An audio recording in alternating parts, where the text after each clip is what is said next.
Anda berdepan dengan Honda Prelude generasi ke-6.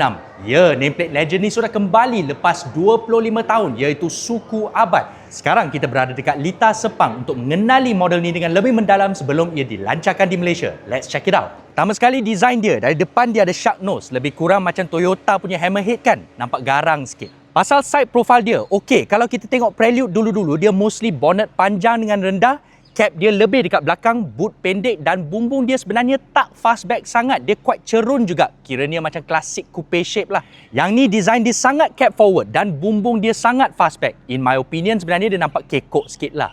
Juga tidak seperti Prelude sebelum ni, dia strictly speaking adalah hatch dan bukan coupe. Sebab dia ada tailgate. Tingkap belakang dengan boot adalah one piece. Juga ini merupakan Prelude pertama dengan door handle tersembunyi. Now, korang semua dah tahu dia based on Civic punya platform. Tapi berbanding dengan Civic, Prelude ni sekitar 150mm lagi pendek, 60mm lagi rendah dan wheelbase dia 130mm lagi pendek.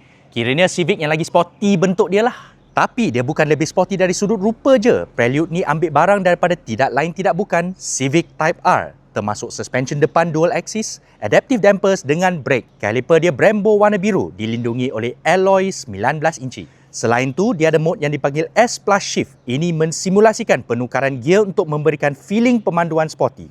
Turut ada active sound control, jadi ada bunyi enjin menerusi speaker. Of course, tak ada gearbox tradisional lah sebab dia hybrid. Apa tu? Hybrid? Ya, Prelude ni hanya boleh didapati dengan sistem hybrid yang sama pada Civic dan CR-V eHEV. 2 liter 4-cylinder kitaran Atkinson. Motor elektrik ada dua, satu dekat depan untuk menggerakkan roda, satu lagi sebagai penjana untuk bateri kecil. Kuasa keseluruhan 203 PS.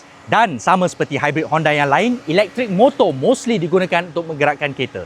Tapi enjin boleh masuk pada kelajuan tinggi untuk memberikan direct drive. Interior dia berdasarkan Civic, tapi perbezaan dia seperti berikut. Bucket seat dengan bahu tinggi, tak ada lagi full width mesh, corong aircon bentuk hexagon, steering berbentuk D dengan penanda 12 o'clock dan center console baru. Center console baru ni ada butang gear selector, butang S Plus Shift serta armrest dia lain. Drive mode ada 4. Comfort, GT, Sport dengan Individual. Mempengaruhi tindak balas steering, throttle, suspension dan juga bunyi enjin. Ada seat belakang tapi bukan main ketat. This is a 2+2, not strictly a 4-seater. Tapi dia bubur ISOFIX kat belakang. Saya tengok kalau nak sumbat baby seat dekat dalam tu bukan senang lah. Tadi saya dah bawa sikit around the track. Not bad sebenarnya. Turn-in dia sharp dan cornering dia pun agak flat kalau masuk mode yang betul. Dari segi power, okey-okey je lah. Sebenarnya jurang dia dengan Civic Hybrid tidaklah besar. Sayangnya sebab kita dekat track, jalan dia rata jadi tak dapat kita tentukan how the adaptive dampers will perform in the real world. Honda Prelude sudah pun dibuka untuk tempahan dekat Malaysia dan bakal dilancarkan tidak lama lagi. Harga kena tunggu launch, tapi Honda Civic Hybrid kita 168K, manakala Civic Type R kita 400K. Yang ni berapa korang rasa?